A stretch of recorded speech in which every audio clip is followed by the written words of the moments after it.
Welcome to Bold Talk series where creativity, leadership, ideas, innovation come together. My name is Epi Ludvik, and today I have a privilege to have a short one-on-one conversation with Marlon Rosenzweig, co-founder and CEO of WorkGenius. Marlon, great seeing you. Welcome to our Bold Talk series. How are you? I'm good. Thanks for having me. Marlon, have I pronounced your last name correctly? As good as it gets. That's fine. Marlon Great. Rosenzweig. I always want to make sure that the last names are pronounced correctly. Sometimes the German last name can be hard, but I can tell you, I had once like the Hungarian last name, and that was really hard.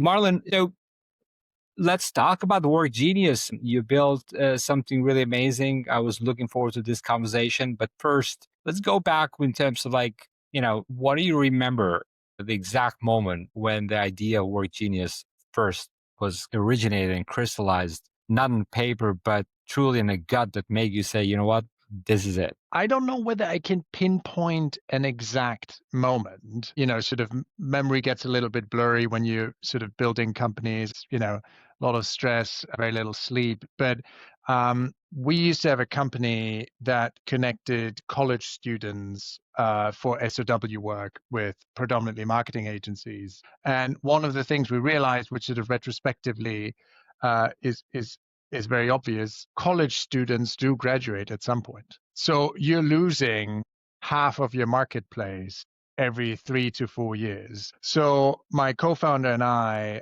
we sort of, it took us way too long to realize that. But then, it was basically sort of the epiphany where we said, okay, we basically need to graduate and start something that matches professional freelancers that will stay on the platform for many, many years, as opposed to college kids, to companies. And there was sort of, a plethora of things that came with that, which is you need to find different clients, because your project sizes increase. You define, as soon as you're working with professional freelancers, there are a few more requirements than working with college students. So I don't know whether it was an exact, sort of point in time. It was sort of a, more of a development out of the first company that we started, where we realized, we should have known this, but it sort of, creeped on us over a couple of months. Yeah, it's amazing. Like, when you go through the journeys, as you said, like when you're building a company, it's hard to remember exactly what that moment. But this is incredible because Marlon, you built a company that grew to 100 million in 4 years. And for a lot of people, they're trying to figure out like how that is that possible to come in such a short period of time to have that that revenue, hit that revenue. So tell us, like, what is that you guys done in that 4 years to make sure that you're now in this journey of that rocket ship taking off? I think as always in life, right, there's probably multiple factors that lead to a certain outcome. I think one was you want to pick an industry that is generally growing.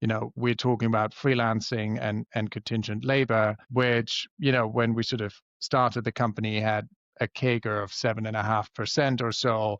More and more people choose freelance over traditional employment, and companies seek that additional flexibility. And then it makes it a little bit easier to grow faster when the industry overall is growing. I think, what is very important to note here is we acquired 3 businesses in the span of about 18 months, which contributed to the growth significantly. And, that brought all of its own, rewards and challenges with it. I think, but picking the right industry and then truly sort of figuring out a differentiation to your competitors is important, because if not, you really have to grind on the sales front to make headwinds. But if you have something that really stands out compared to everybody else, then that gets a little bit easier. I'm not saying it gets easy, but it does get easier than if you have a non-differentiated product. Yeah.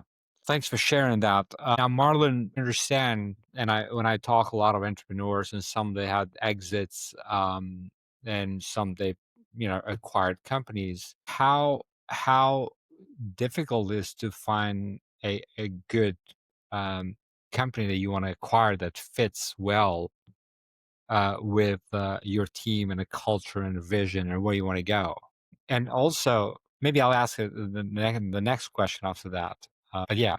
I think it's incredibly difficult. Mm, It's cultures are rarely the same between companies. I think for us, the way we arrived at the conclusion that we wanted to acquire businesses was essentially to say, if we want to serve our clients in the best possible manner, we need to be big.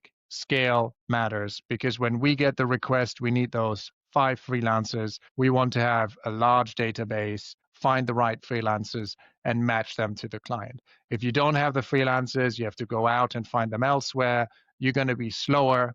You don't have enough data, and therefore you won't be able to serve your clients in the most optimal way. So we decided, okay, we want to be big. Then you know, sort of figured out what are the ingredients to become big. And one of them, you need a lot of clients, you need a lot of freelancer profiles.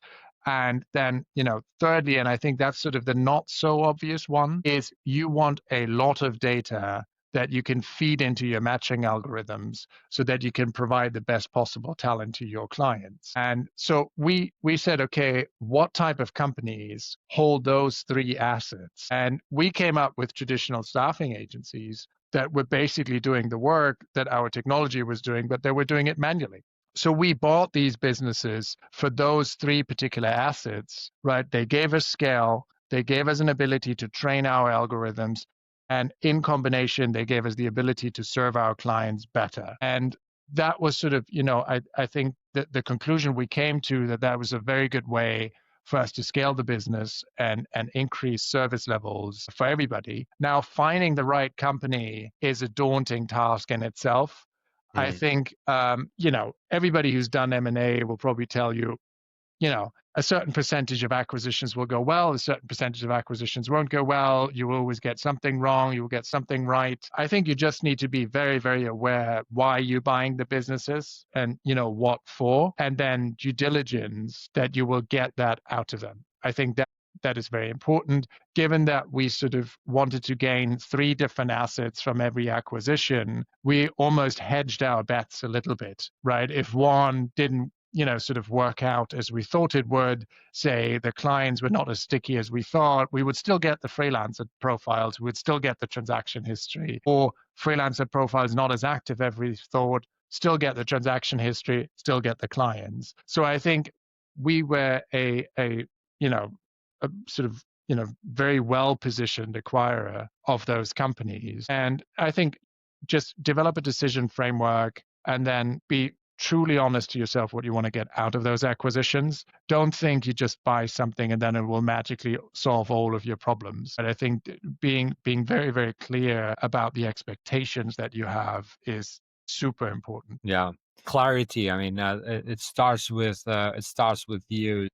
Clear you are, better it gets. I always like to use this phrase, like how one of my mentors says, like the quality of your question will determine the quality of your outcome. So better the quality of the question you make and doing that due diligence. And this is my next question about due diligence. We understand there's a lot of when it happens, an acquirer does a lot of due diligence, but then on the other side, does the other side does a good due diligence on the acquirer? This is a really big question mark. And so my question is like, did they've done enough good work, homework on their side for you to acquire them? I hope so. I think, one of the things that we learned during due diligence processes, and I think this answers your question partially, is the person at the helm is very much reflective of the organization. And right, because for the most part, if they're the founder, they have built that business. So all the processes and all the people within the organization, will be a nuance of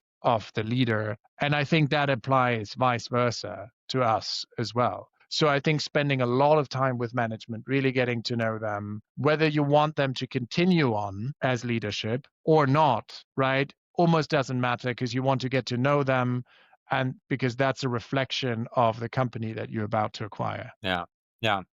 Good point. Now, at WorkGenius, AI doesn't replace recruiters; it partners with them. What made you double down on this AI plus human precision philosophy? I think there's 2 reasons. One is simple quality assurance. Our clients come to us to find the best freelancers for, the respective role. And simply relying on AI at this point, we want a fail safe. We want a human to double check what's going on. I think that is reason number one. Reason number two is there is still something that is truly unique to the human. You can pick up on things that, machines have a hard time picking up on, and it's difficult to necessarily sort of point your finger to this is really what bothered me about that candidate, or that's what really makes this candidate stand out. And I'm not saying AI will never get there,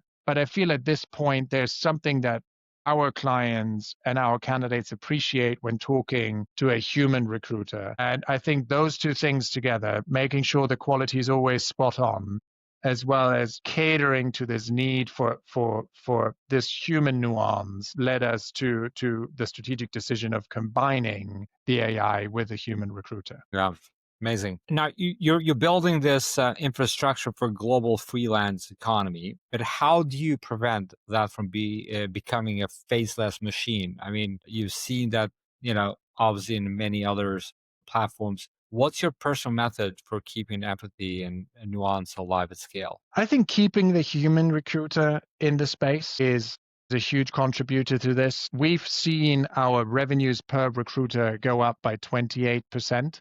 So it doesn't mean that recruiters are doing less. They're doing much, much more, but they get to focus on the areas that are particularly human, that prevent the platform from being faceless, right, as you call it. So, they're doing less of sort of the manual legwork, and they're doing more of the truly value contributing tasks that make the platform, as high performing as it is, given sort of the human touch or the human, sort of face to it. Amazing. How are you differentiating? So a freelancer's market is huge. I remember my first hire when I did through freelancing platforms. I think it was the Elance back then it was called. And you have the Upworks and the Fivers of the world and freelancer.com. How do you differentiate what you're doing versus what they're doing? So we picked a very particular niche. We said we only want to work for large enterprises and mid-market companies. And we want long-term engagements of freelancers within those organizations.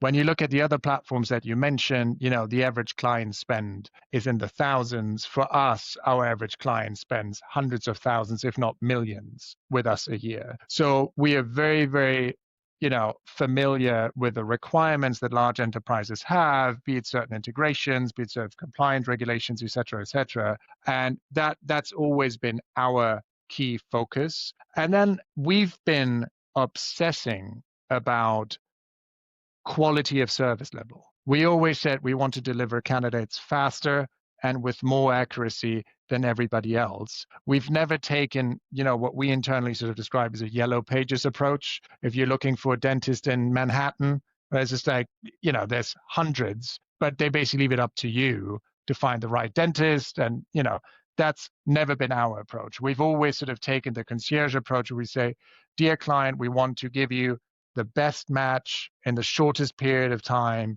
with the most accuracy because we leverage the most data. And I think that's been our obsession. It's showing in the KPIs. Our fill rate went up by 25% since the beginning of the year. We've seen sort of our time to fill go down by 48, over the last 6 months. So that's really been our differentiation. We just want to provide better service to this enterprise and mid-market client. Amazing. That is really what we stand for. Be customer obsessed. That's the way to go. We learned that from Jeff, I suppose. Marlon, I always like to ask this as a last question. This is a short format conversation. I'm truly enjoying this conversation, and hopefully we have another chance to do a probably more longer format and go deep in the subject. It's a really interesting subject and something that it's very close to what I've been doing the past 10 plus years. But this last question, it just gives me a different perspective from all these different people that I'm having this podcast. And that is like, what does the word bold mean to you personally? Taking decisions that are not influenced by fear. I love it. I think as entrepreneurs, you worry about a lot of things all the time, and you let that impact your decisions. And one of your questions was referring to a gut feeling. And I feel like being bold and following your gut probably goes very hand in hand. And a lot of us probably remember situations where we took the wrong decisions because we were sort of influenced by fear. And I think being bold is the exact opposite of that. Go by the gut. Don't go just by your mind. Love this conversation. Marlon, truly appreciate your time for being here. Great work that you're doing. I hope you're enjoying your summer. Until next time, be great and be bold always. Take care. Thank you, everyone.